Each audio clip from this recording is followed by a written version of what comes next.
आप सुन रहे हैं मुंशी प्रेमचंद की लिखी मानसरोवर भाग 1 की कहानी गिला। जीवन का बड़ा भाग इसी घर में गुजर गया, पर कभी आराम न नसीब हुआ। मेरे पति संसार की दृष्टि में सबसे बड़े सज्जन, बड़े शिष्ट, बड़े उदार, बड़े सौम्य होंगे, लेकिन जिस पर गुजरती है वही जानता है। संसार को उन लोगों की प्रशंसा करने में आनंद आता है जो अपने घर को भाड़ में झोंक रहे हों, गैरों के पीछे अपना सर्वनाश किए डालते हों। जो प्राणी घरवालों के लिए मरता है उसकी प्रशंसा संसार वाले नहीं करते। वो तो उनकी दृष्टि में स्वार्थी हैं, कृपण हैं, संकीर्ण हृदय हैं, आचार भ्रष्ट हैं। इसी तरह जो लोग बाहर वालों के लिए मरते हैं उनकी प्रशंसा घरवाले क्यों करने लगे? अब इन्हीं को देखो, सारे दिन मुझे जलाया करते हैं। मैं पर्दा तो नहीं करती, लेकिन सौदे सुलभ के लिए बाजार जाना बुरा मालूम होता है। और इनका ये हाल है कि चीज मंगवाओ तो ऐसी दुकान से लाएंगे जहां कोई ग्राहक भूल कर भी न जाता हो।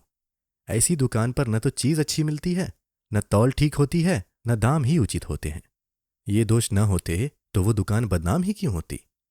पर इन्हें ऐसी ही गई बीती दुकानों की चीजें लाने का मर्ज है।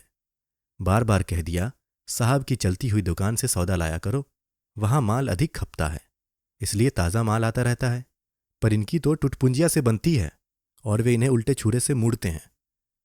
गेहूं लाएंगे तो सारे बाजार से खराब, घुना हुआ चावल ऐसा मोटा कि बैल भी ना पूछे, दाल में कराई और कंकड़ भरे हुए, मनो लकड़ी जला डालो क्या मजाल की गले। घी लाएंगे तो आधा आधा तेल या 16 आने काटोजेम और दरअसल घी से एक छटांक कम। तेल लाएंगे तो मिलावट, बालों में डालो तो चिमट जाएं, पर दाम दे आएंगे शुद्ध आंवले के तेल का। किसी चलती हुई नामी दुकान पर जाते तो इन्हें डर सा लगता है, शायद ऊंची दुकान और फीके पकवान के कायल हैं। मेरा अनुभव तो यह है कि नीची दुकान पर ही सड़े पकवान मिलते हैं। एक दिन की बात हो तो बर्दाश्त कर ली जाए, रोज रोज का टंटा नहीं सहा जाता। मैं पूछती हूं, आखिर आप टुटपुंजियों की दुकान पर जाते ही क्यों हैं? क्या उनके पालन पोषण का ठेका तुम्ही ने लिया है? आप फरमाते हैं, मुझे देखकर सब के सब बुलाने लगते हैं। वाह, क्या कहना है, कितनी दूर की बात कही है। जरा इन्हें बुला लिया और खुशामद के 2 शब्द सुना दिए, थोड़ी सी स्तुति कर दी, बस आपका मिजाज आसमान पर जा पहुंचा। फिर इन्हें सुध ही नहीं रहती कि ये कूड़ा कटकट बांध रहा है या क्या। पूछती हूं, तुम उस रास्ते से जाते ही क्यों हो? क्यों किसी दूसरे रास्ते से नहीं जाते? ऐसे उठाए गिरो के मुंह ही क्यों लगते हो? इसका कोई जवाब नहीं। एक चुप 100 बाधाओं को हराती है। एक बार एक गहना बनवाने को दिया। मैं तो महाशय को जानती थी, इनसे कुछ पूछना व्यर्थ समझा। अपने पहचान के एक सुनार को बुला रही थी, संजोग से आप भी विराजमान थे। बोले, ये संप्रदाय विश्वास के योग्य नहीं, धोखा खाओगी। मैं एक सुनार को जानता हूं, मेरे साथ का पढ़ा हुआ है, बरसों साथ साथ खेले हैं, वो मेरे साथ चालबाजी नहीं कर सकता। मैंने भी समझा, जब इनका मित्र है और वो भी बचपन का, तो कहां तक दोस्ती का हक न निभाएगा। सोने का एक आभूषण और 100 रुपए इनके हवाले किए। इस भले मानस ने वो आभूषण और रुपए न जाने किस बेईमान को दे दिए कि बरसों के झंझट के बाद जब चीज बनकर आई तो 8 आने तांबा और इतनी भद्दी की देखकर घिन लगती थी। बरसों की अभिलाषा धूप में मिल गई, रो पीट कर बैठ रही। ऐसे ऐसे वफादार तो इनके मित्र हैं, जिन्हें मित्र की गर्दन पर छुरी फेरने पर भी संकोच नहीं। इनकी दोस्ती भी उन्हीं लोगों से है जो जमाने भर के जट्टू, गिरह कर, लंगोटी में फाग खेलने वाले फाके मस्त हैं, जिनका उद्यम ही इन जैसे आंख के अंधों से दोस्ती गांठना है।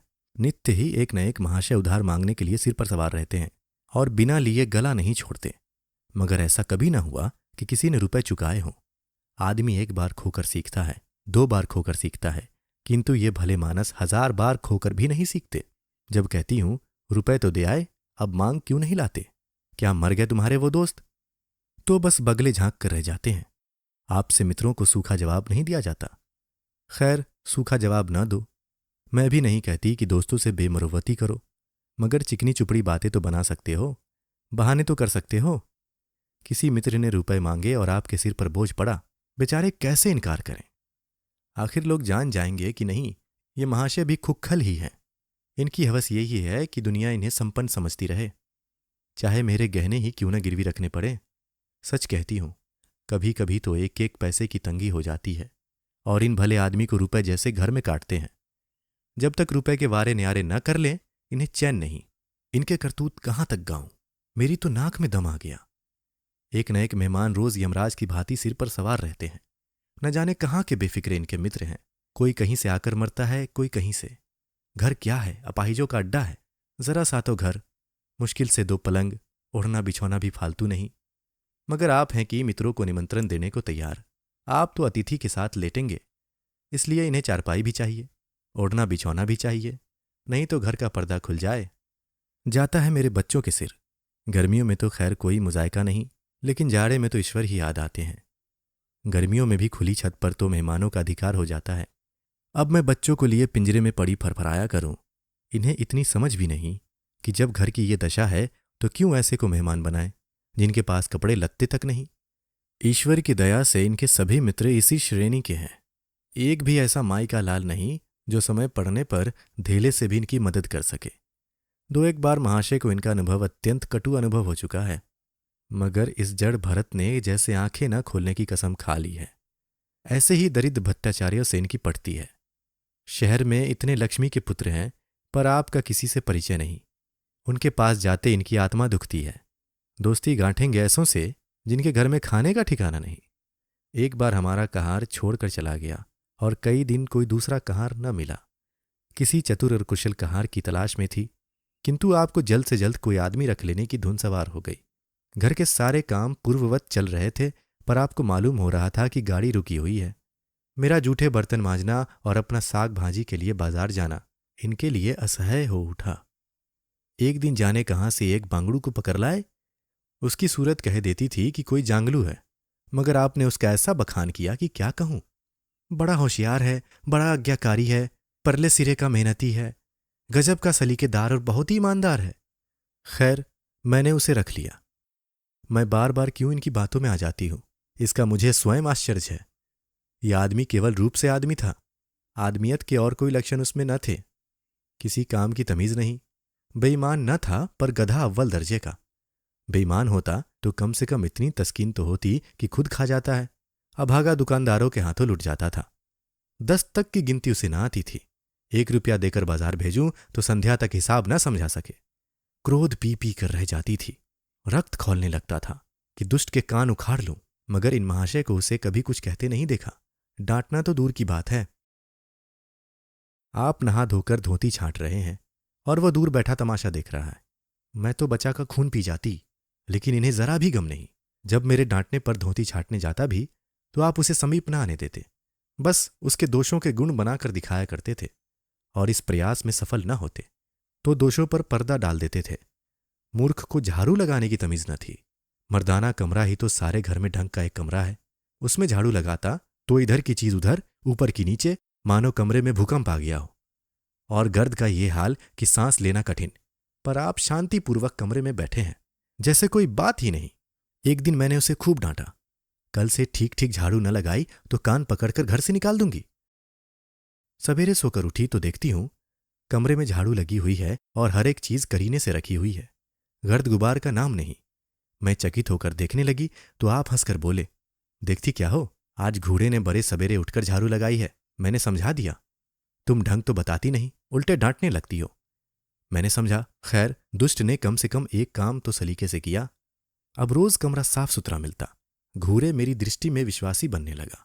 संजोग की बात, एक दिन में जरा मामूल से सवेरे उठ बैठी और कमरे में आई तो क्या देखती हूं कि घूरे द्वार पर खड़ा है और आप तन मन से कमरे में झाड़ू लगा रहे हैं। मेरी आंखों में खून उतर आया। उनके हाथ से झाड़ू छीनकर घूरे के सिर जमा दी। हरामखोर को उसी दम निकाल बाहर किया। आप फरमाने लगे, उसका महीना तो चुका दो। वाह हरी समझ, एक तो काम न करे, उस पर आंखें दिखाए, उस पर पूरी मजूरी भी चुका दूं। मैंने 1 कौड़ी भी न दी। 1 कुर्ता दिया था, वो भी छीन लिया। इस पर जड़ भरत महाशय मुझसे कई दिन रूठे रहे। घर छोड़कर भागे जाते थे, बड़ी मुश्किलों से रुके। ऐसे ऐसे भोंदू भी संसार में पड़े हुए हैं। मैं न होती तो शायद अब तक इन्हें किसी ने बाजार में बेच दिया होता। एक दिन मेहतर ने उतारे कपड़ों का सवाल किया। इस बेकारी के जमाने में फालतू कपड़े तो शायद पुलिस वालों या रईसों के घर में हो। मेरे घर में तो जरूरी कपड़े भी काफी नहीं। आपका वस्त्रालय 1 बगची में आ जाएगा, जो डाक के पार्सल से कहीं भेजा जा सकता है। फिर इस साल जाड़ों के कपड़े बनवाने की नौबत ना आई। पैसे नजर नहीं आते, कपड़ा कहाँ से बने। मैंने मेहतर को साफ जवाब दे दिया। कड़ाके का जाड़ा पड़ रहा था, इसका अनुभव मुझे कम न था। गरीबों पर क्या बीत रही है, इसका भी मुझे ज्ञान था। लेकिन मेरे या आपके पास खेद के सिवा इसका और क्या इलाज है? जब तक समाज का ये संगठन रहेगा, ऐसी शिकायतें पैदा होती रहेंगी।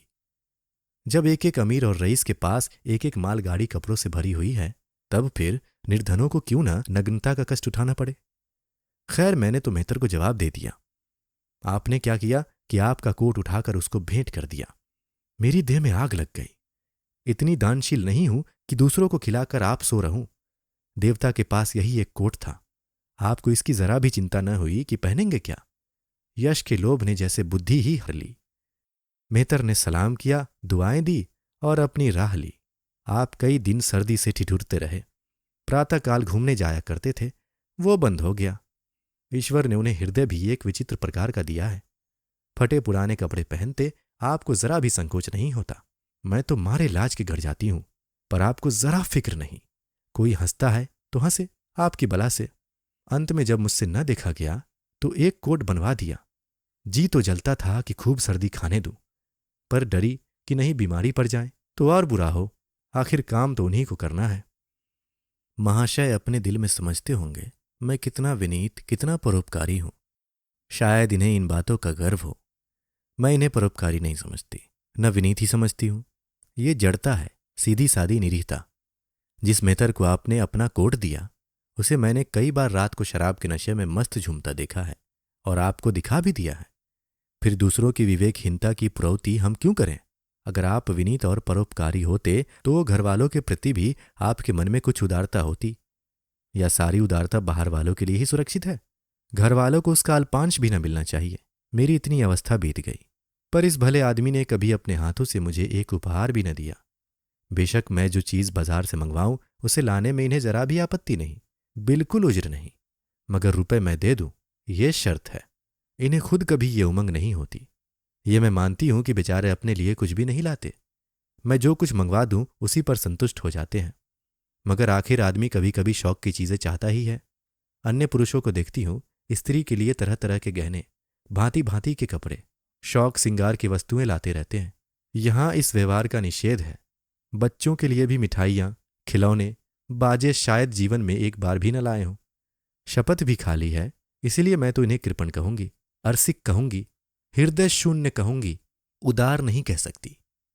दूसरों के साथ इनका जो सेवा भाव है उसका कारण है इनका यश लोभ और व्यवहारिक अज्ञानता। आपके विनय का ये हाल है कि जिस दफ्तर में आप नौकर हैं उसके किसी अधिकारी से आपका मोल जोल नहीं। अफसरों को सलाम करना तो आपकी नीति के विरुद्ध है। नजर या डाली तो दूर की बात है। और तो और कभी किसी अफसरों के घर नहीं जाते। इसका खामियाजा आप न उठाएं तो कौन उठाए? औरों को रियायती छुट्टियां मिलती है, आपका वेतन कटता है। औरों की तरक्कियां होती है, आपको कोई पूछता भी नहीं। हाजिरी के 5 मिनट भी देर हो जाए तो जवाब पूछा जाता है। बेचारे जी तोड़कर काम करते हैं। कोई बड़ा कठिन काम आ जाता है तो इन्हीं में सिर मढ़ा जाता है। इन्हें जरा भी आपत्ति नहीं। दफ्तर में इन्हें घिस्सू, पिस्सू आदि उपाधियां मिली हुई हैं, मगर पड़ाव कितना ही बड़ा मारें, इनके भाग्य में वही सूखी घास लिखी है। ये विनय नहीं है, स्वाधीन मनोवृत्ति भी नहीं है, तो मैं इसे समय चातुरी का अभाव कहती हूं, व्यवहारिक ज्ञान की क्षति कहती हूं। आखिर कोई अफसर आपसे क्यों प्रसन्न हो? इसलिए कि आप बड़े मेहनती हैं। दुनिया का काम मुरव्वत और रवादारी से चलता है। अगर हम किसी से खिंचे रहें तो कोई कारण नहीं कि वो हमसे न खिंचा रहे। फिर जब मन में क्षोभ होता है तो वो दफ्तरी व्यवहारों में भी प्रकट हो ही जाता है। जो मातहत अफसरों को प्रसन्न रखने की चेष्टा करता है, जिसकी ज्ञात से अफसर का कोई व्यक्तिगत उपकार होता है जिस पर वो विश्वास कर सकता है, उसका लिहाज वो स्वभावता करता है। ऐसे सिरागियों को क्यों किसी से सहानुभूति होने लगी? अफसर भी तो मनुष्य है। उसके हृदय में जो सम्मान और विशिष्टता की कामना है वो कहाँ पूरी हो? जब अधीनस्थ कर्मचारी ही उससे फिरंट रहें तो क्या उसके अफसर उसे सलाम करने आएंगे? आपने जहां नौकरी की वहां से निकाले गए। कभी किसी दफ्तर में 2-3 साल से ज्यादा न टिके। या तो अफसर से लड़ गए या कार्याधिक्य के कारण छोड़ बैठे। आपको कुटुंब सेवा का दावा है। आपके कई भाई भतीजे होते हैं, वो कभी इनकी बात भी नहीं पूछते। आप बराबर उनका मुंह ताकते रहते हैं। इनकी एक भाई साहब आजकल तहसीलदार हैं। घर की मिल्कियत उन्हीं की निगरानी में है। वो ठाठ से रहते हैं, मोटर रख ली है, कई नौकर चाकर हैं, मगर यहां भूले से भी पत्र नहीं लिखते। एक बार हमें रुपए की बड़ी तंगी हुई। मैंने कहा अपने भ्राता जी से क्यों नहीं मांग लेते? कहने लगे उन्हें क्यों चिंता में डालूं, उन्हें भी तो अपना खर्च है। कौन सी ऐसी बचत हो जाती होगी जब मैंने बहुत मजबूर किया तो आपने पत्र लिखा। मालूम नहीं पत्र में क्या लिखा, पत्र लिखा या मुझे चकमा दे दिया। रुपए ना आने थे, ना आए। कई दिनों के बाद मैंने पूछा, कुछ जवाब आया श्रीमान के भाई साहब के दरबार से? आपने स्पष्ट होकर कहा, अभी केवल 1 सप्ताह तो खत पहुंचे हुए, अभी क्या जवाब आ सकता है? 1 सप्ताह और गुजरा, मगर जवाब नदारद। अब आपका यह हाल है कि मुझे कुछ बातचीत करने का अवसर ही नहीं देते। इतने प्रसन्न चित्त नजर आते हैं कि क्या कहूं। बाहर से आते हैं तो खुश खुश, कोई ना कोई शिगुफा लिए हुए। मेरी खुशामद भी खूब हो रही है, मेरे मैके वालों की प्रशंसा भी हो रही है, मेरे गृह प्रबंध का बखान भी असाधारण रीति से किया जा रहा है। मैं इस महाशय की चाल समझ रही थी। ये सारी दिलजोई केवल इसलिए थी कि श्रीमान के भाई साहब के विषय में कुछ पूछ न बैठूं। सारे राजनीतिक, आर्थिक, सामाजिक, आचारिक प्रश्नों की मुझसे व्याख्या की जाती थी, इतने विस्तार और गवेषणा के साथ कि विशेषज्ञ भी लोहा मान जाएं, केवल इसलिए कि वो मुझे प्रसंग उठाने का अवसर न मिले। लेकिन मैं भला कब चूकने वाली थी। जब पूरे 2 सप्ताह गुजर गए और बीमे के रुपए भेजने की मिति मौत की तरह सिर पर सवार हो गई, तो मैंने पूछा, क्या हुआ? तुम्हारे भाई साहब ने श्रीमुख से कुछ फरमाया या अभी तक पत्र नहीं पहुंचा? आखिर घर की जायदाद में हमारा भी कुछ हिस्सा है या नहीं? या हम किसी लौंडी दासी की संतान हैं? 500 रुपए साल का नफा तो 10 साल पहले था, अब तो 1000 से कम न होगा। पर हमें कभी एक कानी कौड़ी भी नहीं मिली। मोटे हिसाब से हमें 2000 मिलना चाहिए। 2000 न हो, 1000 हो, 500 हो, 250 हो, कुछ न हो तो बीमा के प्रीमियर भर के तो हो। तहसीलदार साहब की आमदनी हमारी आमदनी की चौगुनी है।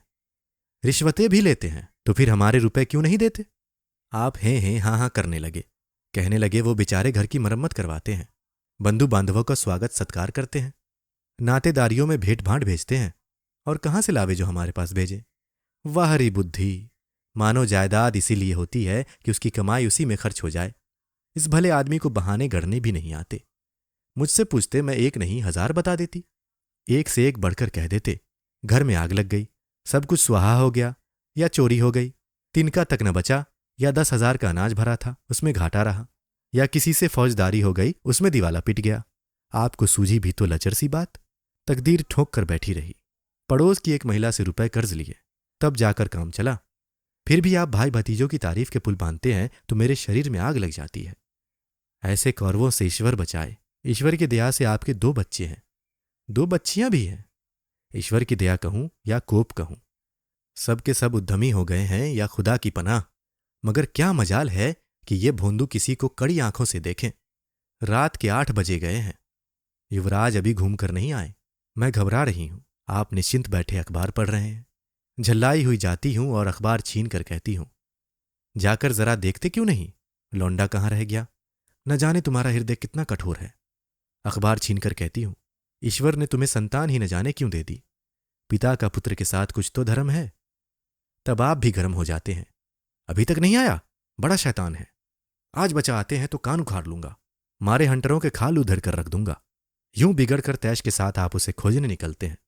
संजोग की बात, आप उधर जाते हैं, इधर लड़का आ जाता है। मैं पूछती हूं, तू किधर से आ गया? तुझे वो ढूंढने गए हुए हैं। देखना आज कैसी मरम्मत होती है। यह आदत ही छूट जाएगी। दांत पीस रहे थे, आते ही होंगे। छड़ी भी उनके हाथ में है। तुम इतने मन हो गए हो कि बात नहीं सुनते। आज आटे दाल का भाव मालूम होगा। लड़का सहम जाता है और लैंप जलाकर पढ़ने बैठ जाता है। महाशय जी 2-2.5 घंटे बाद लौटते हैं, हैरान, परेशान और बदहवास। घर में पांव रखते ही पूछते हैं, आया कि नहीं? मैं उनका क्रोध उत्तेजित करने के विचार से कहती हूं, आकर बैठा तो है, जाकर पूछते क्यों नहीं? पूछकर हार गई, कहाँ गया था, कुछ बोलता ही नहीं। आप गरज कर कहते हैं, मन्नू यहां आओ।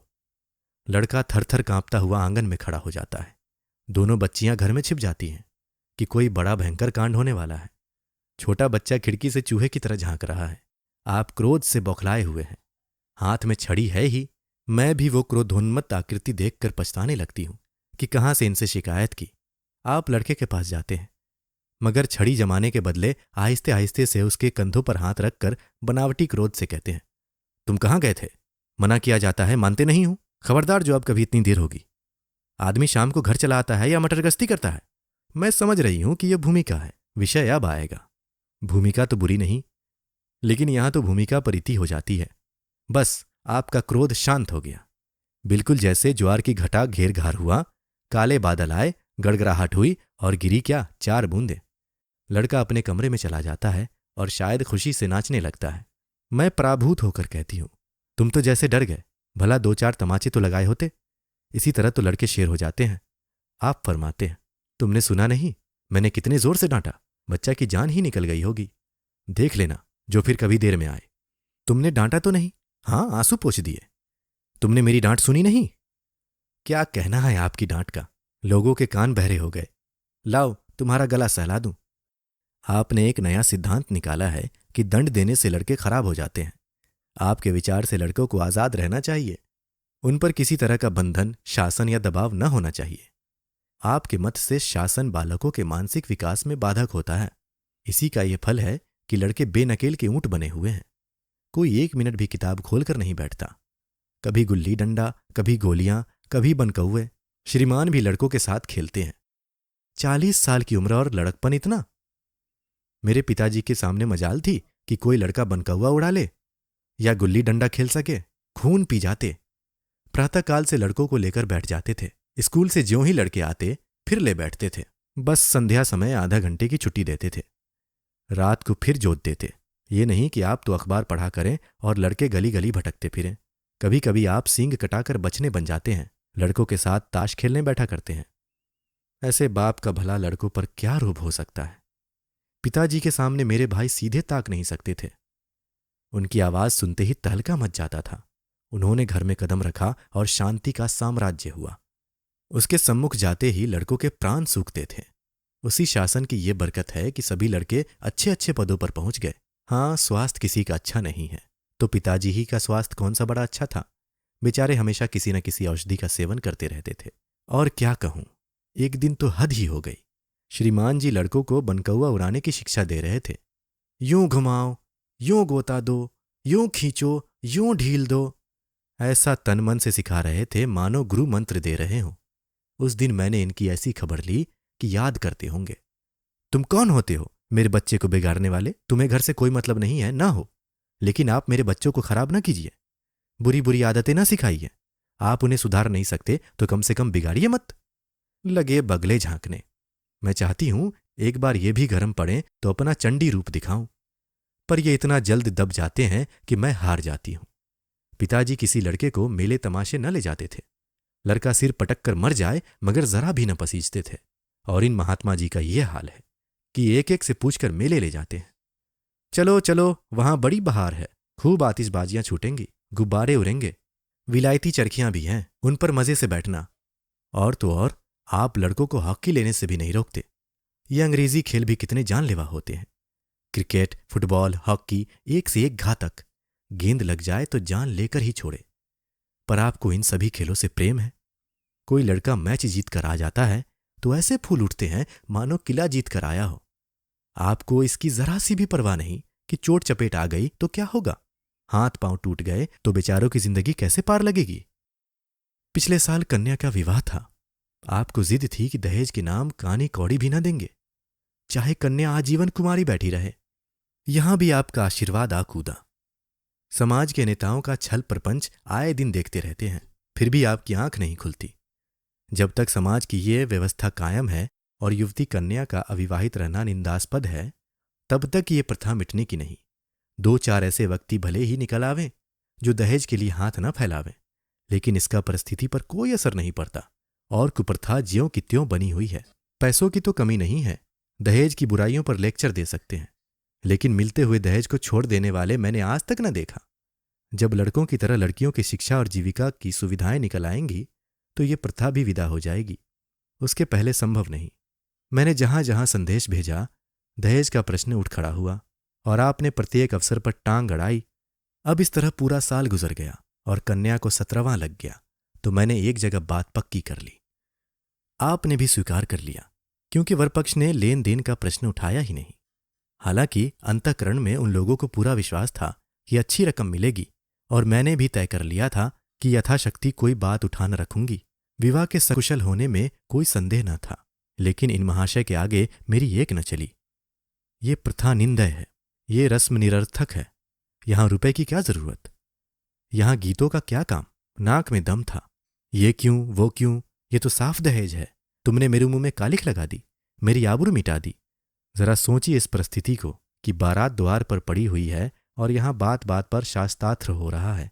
विवाह का मुहूर्त आधी रात के बाद था। प्रथानुसार मैंने व्रत रखा, किंतु आपकी टेक थी कि व्रत की कोई जरूरत नहीं। जब लड़के के माता पिता व्रत नहीं रखते, जब लड़का तक व्रत नहीं रखता, तो कन्या पक्ष वाले ही व्रत क्यों रखें? मैं और सारा खानदान मना करता रहा, लेकिन आपने नाश्ता किया, भोजन किया। खैर, कन्यादान का मुहूर्त आ गया। आप सदैव से इस प्रथा के विरोधी हैं। आप इसे निषिद्ध समझते हैं। कन्या क्या दान की वस्तु है? दान रुपए पैसे जगह जमीन का हो सकता है, पशु दान भी हो सकता है, लेकिन लड़की का दान एक लचर सी बात है। कितना समझाती हूं, पुरानी प्रथा है, वेद काल से होती चली आई है। शास्त्रों में इसकी व्यवस्था है। संबंधी समझा रहे हैं, पंडित समझा रहे हैं, पर आप हैं कि कान पर जूं नहीं रेंगती। हाथ जोड़ती हूं, पैरों पड़ती हूं, गिड़गिड़ाती हूं, लेकिन मंडप के नीचे न गए। और मजा यह है कि आपने ही तो यह अनर्थ किया और आप ही मुझसे रूठ गए। विवाह के पश्चात महीनों बोलचाल न रही। झक मारकर मुझी को मानना पड़ा। किंतु सबसे बड़ी विडंबना यह है कि इन सारे दुर्गुणों के होते हुए भी मैं इनसे एक दिन भी पृथक न रह सकती, एक क्षण का वियोग नहीं सह सकती। इन सारे दोषों पर भी मुझे इनसे प्रगाढ़ प्रेम है। इनमें यह कौन सा गुण है जिस पर मैं मुग्ध हूं, मैं खुद नहीं जानती। पर इनमें कोई बात ऐसी है जो मुझे इनकी चेरी बनाए हुए है। वो जरा मामूली सी देर में घर आते हैं तो प्राण नहों में समा जाते हैं। आज यदि विधाता इनके बदले मुझे कोई विद्या और बुद्धि का पुतला, रूप और धन का देवता भी दे, तो मैं उसकी ओर आंखें उठाकर न देखूं। ये धर्म की बेड़ी नहीं है, कदापि नहीं। प्रथागत पतिव्रत भी नहीं, बल्कि हम दोनों की प्रकृति में कुछ ऐसी क्षमताएं, कुछ व्यवस्थाएं उत्पन्न हो गई हैं, मानो किसी मशीन के कल पुर्जे घिस घिसाकर फिट हो गए हों और एक पुर्जे की जगह दूसरा पुर्जा काम न दे सके, चाहे वो पहले से कितने ही सुडौल, नया और सुदृढ़ क्यों न हो। जाने हुए रास्ते से हम निशंक आंखें बंद किए जाते हैं। उसके ऊंच नीच, मोड़ और घुमाव सब हमारी आंखों में समाये हुए हैं। अनजान रास्ते पर चलना कितना कष्टप्रद होगा। शायद आज मैं इनके दोषों को गुणों से बदलने पर भी तैयार न होंगी। आप सुन रहे थे मुंशी प्रेमचंद की लिखी कहानी गिला।